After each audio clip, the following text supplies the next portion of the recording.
trying to extinguish the flames that devoured them. They thought that Kasame's sword drained Naruto's devil fruit abilities. Naruto popped his neck. While I only have enough of my powers to boil water, that's still enough. The secret of Fishman karate is mastery of the water in the user's direct vicinity, using its power to send powerful waves impacting the water within the opponent's body.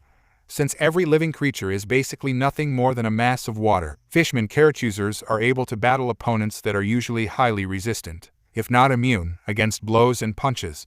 It can be used effectively on land, if you know how to utilize the water in the atmosphere and make use of it to attack. I combined that with my Mera Mera, know my powers to ignite the fats and body oils in these clowns. Hence why I added the fire style at the beginning of the arabesque style True Punch. Nami and the others covered their mouths as they swallowed their vomit as they watched the members of the new Fishman pirates burn alive from the inside out. They found the sight and sound of the burning fishmen repulsive, yet despite their horror, couldn't bring themselves to look away. "You're all right, a human knowing Fishman karate. I admit I wasn't expecting that. You're a real piece of work and as tough as your reputation claims. Burning will, I'll give you that," the swordsman said as he pulled himself up. "Seems I'm not the only piece of work here that dosed their reputation justice. Sheesh. Monster of the sea indeed. That attack didn't kill you. What are you made of?" Naruto asked. Kasame shrugged. "I was feeling a bit dehydrated. Not as much water in my system. Not that your attack still didn't hurt me, just not as badly as it would have." Naruto scowled. "Well, that was no good at all. Ho, and I forgot a neat little trick I figured out. The ability to combine the natures of devil fruit energies that my sword took in. And wouldn't you know it, I can combine the powers of the Horo no Mai and the Mera Mera no Mai to generate a will-o-wisp." Naruto turned somewhat pale. While he feared ghosts, he feared losing those he cared about more. Still, how did you combat and stop the incorporeal? Samhata jerked and coughed, and a small, free-floating fire that was an ethereal, haunting shade of venomous neon green came out of it. The will-o-wisp hovered between them all for a moment before it glowed and sprouted limbs, and its shape changed into the outline of a person. Beof, it gained further details. Once the spirit gained its full form, Nami clapped her hands to her mouth and tears welled up in her eyes as she screamed, That couldn't be? Namakin. Belmere." Kasame gawked before laughing openly. "Well, that's a face I haven't seen in years. Reminds me that I swore to kill Arlong for killing you, Bell. Heh, the only Marine to ever volunteer to hunt me down. If it weren't for finding those two brats in the wreckage of that last battle we had with one another ... it made you just have to give that rivalry up. I haven't forgotten that day you quit on me, Bell. Still pisses me off that you did Marines sent to an island to fight pirates I was with. The fighting, all the dead, and the destroyed village the two sides were fighting in. How you lay wounded and dying from the injuries caused by my Samhata." Kasame sighed nostalgically before he scowled. "And then those two brats came along and ruined everything. You quit the Marines and left our business unfinished. And if that weren't bad enough, you go and let Arlong kill you to protect a pair of foster twerps. You were my prey. I was supposed to be the one to kill you." Hearing that, Nami snapped. "You tied. That's my Kachin, you're saying that too," the navigator screamed, seeing red, rushing at the monster of the sea with her climb attack like it was a lance. Knocking her aside, Kasame glared at Nami. "She's your what? I swore to kill everyone that made it so that my business with Belmere couldn't be finished. Never thought one of them would fall into my lap like this," Kasame snarled, pointing the bandaged sword at Nami, then raised it above his head and brought it down. Belmere screamed her name and moved to protect her daughter. Even if the living blade would only pass through her, she had to keep her family safe. There was a sudden blur of motion, and the bandages around Kasame's sword were slashed away, and his sword halted before landing on the cat burglar. "What the?" Kasame said, then saw who was blocking his blade, and his eyes widened. So, he could move faster than light when he really pushed himself after all.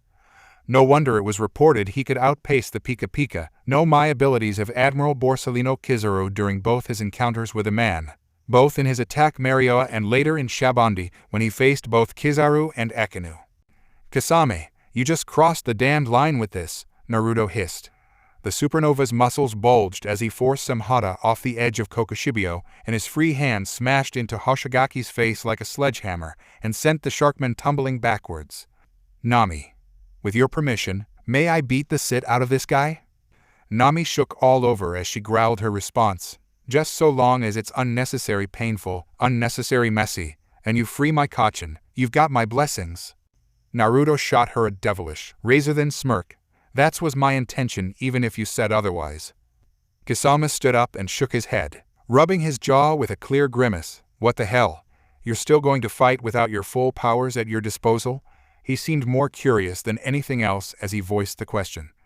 Devil fruit oozers are usually overly dependent on their special powers, but I chose not to follow that norm.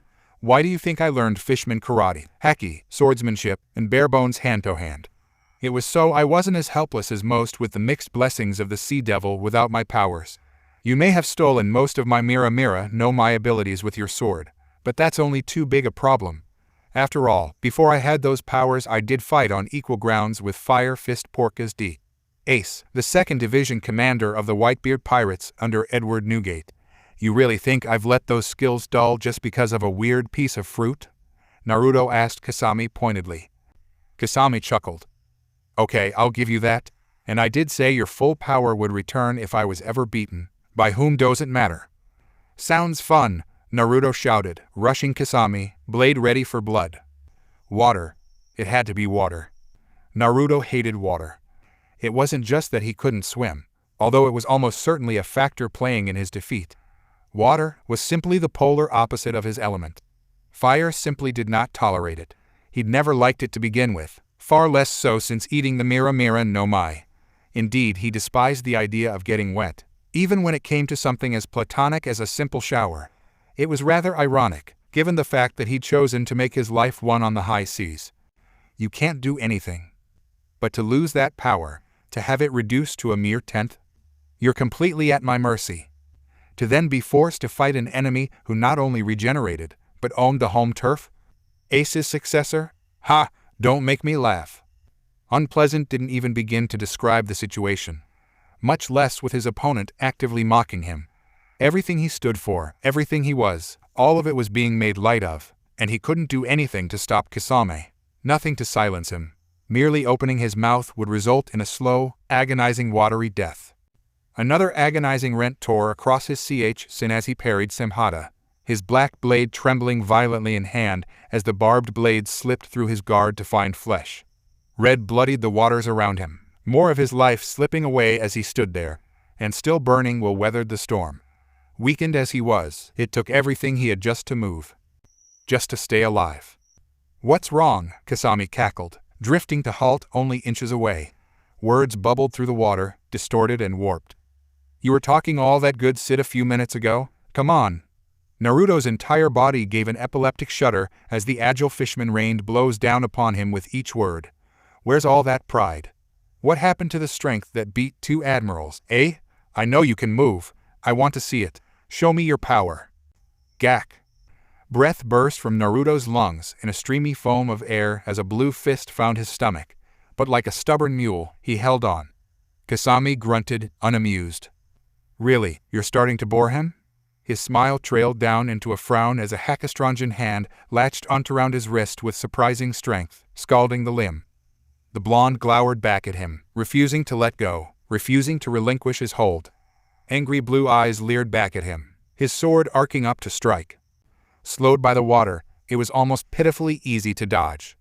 Kasame simply scoffed and struck him in the stomach again, launching his stubborn adversary away with a contemptuous kick, smashing him through yet another ruined wall.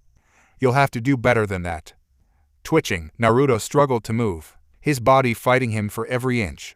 It was true he'd found a way to resist water, but resisting wasn't the same as overcoming. He was still greatly weakened, and, coupled with the lack of oxygen, he could feel himself slipping away. Kill him. Kill him. I swear to God, I am going to kill him for this. Now, as he slowly suffocated in the palace, barely able to move as water flooded the room, Uzumaki Naruto felt a seed of anxiety begin to grow in his sane. He was wholly outclassed in this environment. He knew Zoro was suffering a similar plight, but was powerless to help him. He never even saw the swordsman cut down Hody Jones, never heard Nami shout for him as Kasami swatted him down into the drink again. Naruto. All he could do was fight.